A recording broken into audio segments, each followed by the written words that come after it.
April 29th, 1945.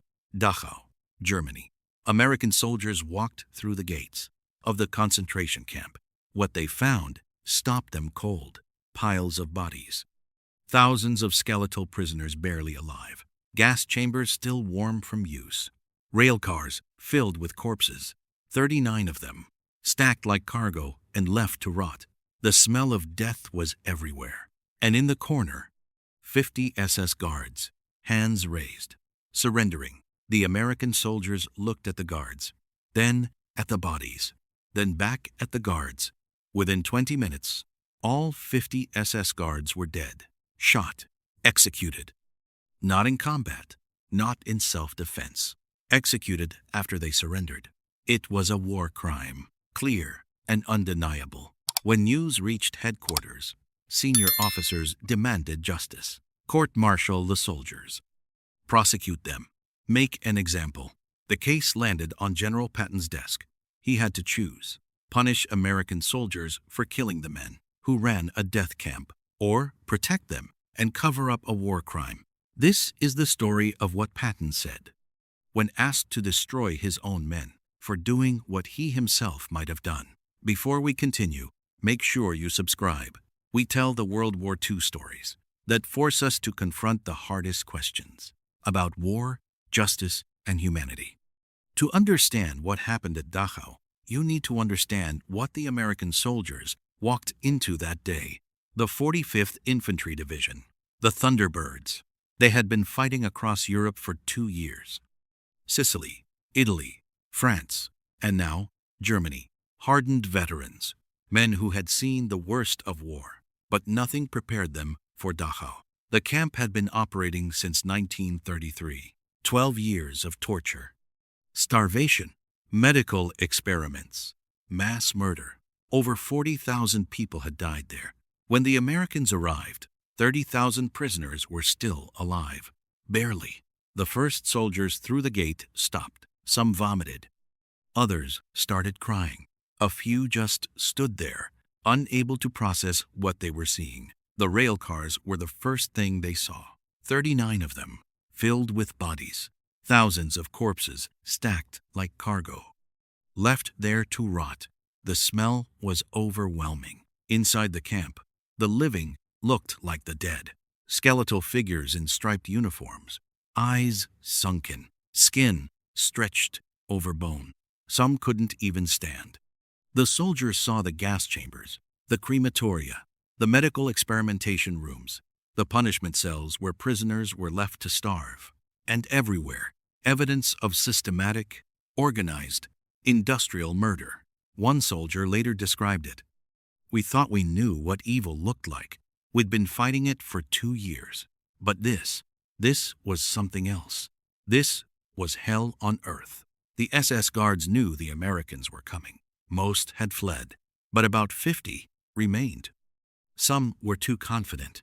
Others had nowhere to go. When the Americans entered the camp, these guards threw down their weapons and raised their hands.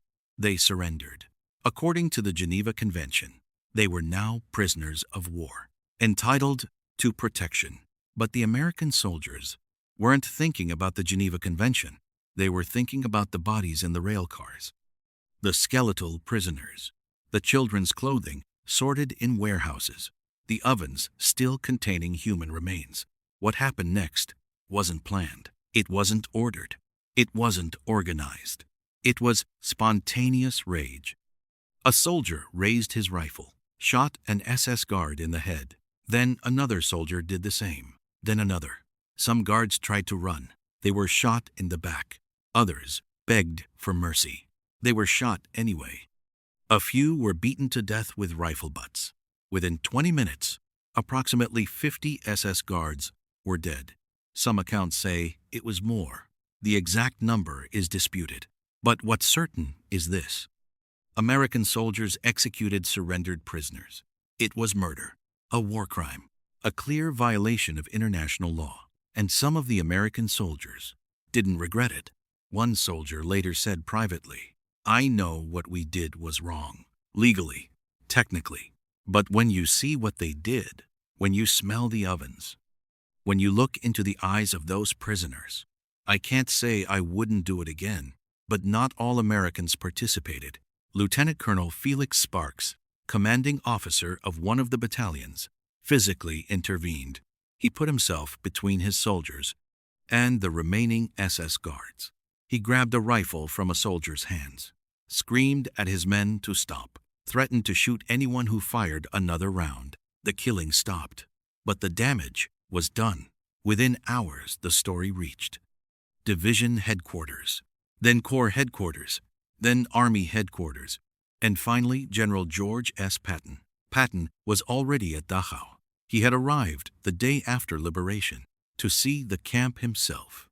He walked through the same gates his soldiers had walked through, saw the same rail cars, the same bodies, the same skeletal prisoners. His reaction was visceral. He walked out of one barrack and vomited. This was a man who had seen 2 world wars, who had commanded men in some of the bloodiest battles in history, and he vomited. He ordered German civilians from the nearby town to be brought to the camp, forced them to see it, made them bury the bodies. He wanted them to understand what had been done in their name. But then came the report about his soldiers, about the executions, about the war crime. Patton read the preliminary investigation, witness statements, physical evidence. It was clear what had happened, and almost immediately, pressure started building. The Inspector General's office wanted a full investigation. They wanted charges, court-martials, prison sentences. The Judge Advocate General's office agreed. This was murder. American soldiers had murdered prisoners of war. There had to be consequences. Even Eisenhower weighed in. The Supreme Commander sent a message. This cannot be covered up. We cannot become what we're fighting against. The case landed on Patton's desk with a clear expectation. Prosecute, punish, make it right.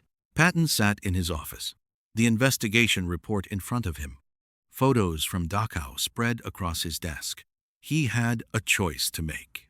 On one side, the law, the rules of war, the Geneva Convention, everything that separated civilized nations from barbarians. If he didn't prosecute, he was condoning murder, setting a precedent that war crimes were acceptable if the victims were evil enough. On the other side, his soldiers, men who had fought for 3 years, who had seen their friends die, who had walked into hell, and responded with human rage. If he prosecuted them, he'd be destroying the lives of men who had done what any human might do in that situation. What would you do? Patton made his decision quickly. He called in his staff, told them to prepare a response. To the Inspector General, the response was classic Patton, blunt, unapologetic, and carefully worded. To protect his men, while acknowledging reality, he wrote, I have investigated the allegations. The evidence is inconclusive.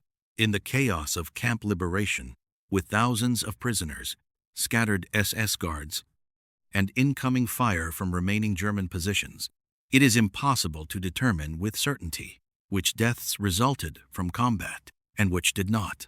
It was technically true. The liberation had been chaotic. There had been some resistance. Some Germans had fired on Americans. But it was also deliberately misleading. Patton knew exactly what had happened. He had read the witness statements. He knew his soldiers had executed surrendered prisoners. He continued, furthermore, even if executions occurred, I find the emotional and psychological state of soldiers who had just witnessed the horrors of Dachau to be a significant mitigating factor. These men saw evidence of crimes so enormous that temporary insanity is not an unreasonable conclusion. Temporary insanity, a legal defense. Patton was protecting his men, but he went further. I will not court-martial soldiers for killing SS guards at a death camp. If that makes me complicit in a war crime, so be it. But I will not destroy American soldiers for doing what I myself might have done in their place. That last sentence was the key. What I myself might have done. Patton was admitting that in the same situation, seeing the same horrors, he might have pulled the trigger too. He was putting himself in the same moral category as his soldiers. The response went up the chain of command. The Inspector General's office was furious. This was obstruction, a cover-up. Patton was protecting war criminals. The Judge Advocate General prepared a memo arguing for Patton's removal. If he wouldn't prosecute, someone else should. But then something interesting happened. The memo never went anywhere. Why? Because at the highest levels of command, people started asking uncomfortable questions. What would a trial look like? American soldiers on the stand, describing what they saw at Dachau. Defense attorneys putting Holocaust survivors on the witness stand. Photos of gas chambers and mass graves shown to a jury. The verdict was almost irrelevant. The trial itself would put the entire American military justice system in an impossible position. If the soldiers were convicted, it would look like America cared more about the lives of SS guards than the victims of the Holocaust. If they were acquitted, it would establish a precedent that war crimes were acceptable under certain emotional circumstances.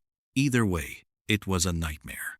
So the investigation quietly died, buried in paperwork, classified, marked inconclusive. The soldiers who pulled the triggers were never charged, never prosecuted, never punished. Patton's protection had worked. Years later, historians would debate whether this was justice or a cover-up.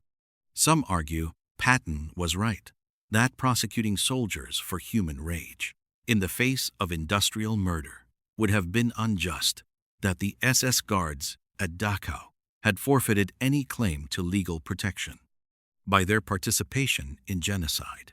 Others argue Patton was wrong, that the rule of law matters precisely when it's hardest to follow, that if we excuse war crimes when the victims are evil, we've lost the moral authority to prosecute war crimes at all. Both sides have a point. What's certain is that Patton chose his soldiers over the law. He chose protecting men he'd commanded over abstract principles of justice.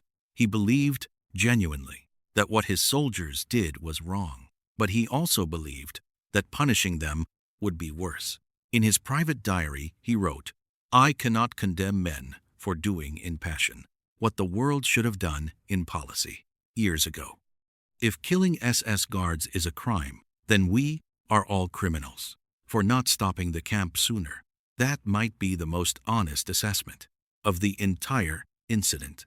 The Dachau executions remain one of the most controversial moments of World War II, not because anyone defends the SS guards, but because it forces us to confront an uncomfortable truth.